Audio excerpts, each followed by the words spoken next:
తెలంగాణలోని పలు జిల్లాల్లో శనివారం నుంచి భారీగా వర్షాలు పడుతున్నాయి. అకాల వర్షాలతో రైతులకు అపార నష్టం వాటిల్లింది. పలు జిల్లాల్లో ఈదురుగాలుల బీభత్సంతో పూర్తిగా పంటలు నేలకొరగడంతో రైతులు తీవ్రంగా నష్టపోయారు. చేతికొచ్చిన పంట తడిసి ముద్దవడంతో అన్నదాతలు లబోదిబో అంటున్నారు. గాలివాన బీభత్సానికి ఇండ్ల పైకప్పులు లేచిపోయాయి. విద్యుత్ స్తంభాలు నేలకొరిగాయి. ట్రాన్స్ఫార్మర్లు కూలిపోవడంతో గ్రామాలలోని విద్యుత్ సరఫరాలో అంతరాయం ఏర్పడింది. వరంగల్ రూరల్ జిల్లా హసన్పర్తి మండల వ్యాప్తంగా కురిసిన వర్షాలతో వరి, మొక్కజొన్న రైతులు అకాల వర్షానికి నష్టపోయారు.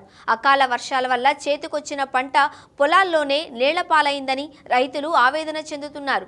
మరోవైపు పంట కోసం కొనుగోలు కేంద్రాలకు తీసుకువెళితే వర్షానికి ధాన్యం తడిసి ముద్దయిందని రైతులు వాపోతున్నారు. ఎలాగోలా పంటను మార్కెట్కు చేర్చుకుని అమ్ముకుందాము అంటే అటు గన్నీ బ్యాగులు దొరకక నానా అగచాట్లు పడుతున్నారు. ప్రజా సమస్యలు పట్టించుకోవాల్సిన సీఎం రేవంత్ రెడ్డి ఎన్నికల ప్రచారంలో బిజీగా మారారు. రైతులను పట్టించుకోకుండా తారలతో చక్కర్లు కొడుతున్నారు. ప్రస్తుతం కర్ణాటక, కేరళలో ఎన్నికల ప్రచారంలో బిజీగా ఉన్నారు సీఎం రేవంత్ రెడ్డి. ప్రముఖ పాప్ సింగర్ స్మిత సోషల్ మీడియాలో ఓ ఫోటోను పోస్ట్ చేశారు. ఈ ఫోటోలో తెలంగాణ సీఎం రేవంత్ రెడ్డి ఉన్నారు. స్మిత సీఎం రేవంత్తో కలిసి దిగిన ఫోటోను ట్విట్టర్లో పోస్ట్ చేశారు. రేవంత్ రెడ్డిని విమానంలో వెళుతున్నప్పుడు కలిసినట్లు స్మిత తెలిపారు. సీఎం కలవడం ఆనందంగా ఉందన్నారు. ఆ ఫోటోతో పాటు చాలా కాలం తర్వాత ఎవరిని ఎక్కడ కలిశానో చూడండి అంటూ రాసుకొచ్చారు. అత్యంత సాధారణ సీఎంలలో రేవంత్ రెడ్డి ఒకరని స్మిత ప్రశంసించారు. సీఎం సాధారణ ప్రయాణికుల్లా అందరితో కలిసి కమర్షియల్ విమానంలో ప్రయాణించారని పేర్కొన్నారు.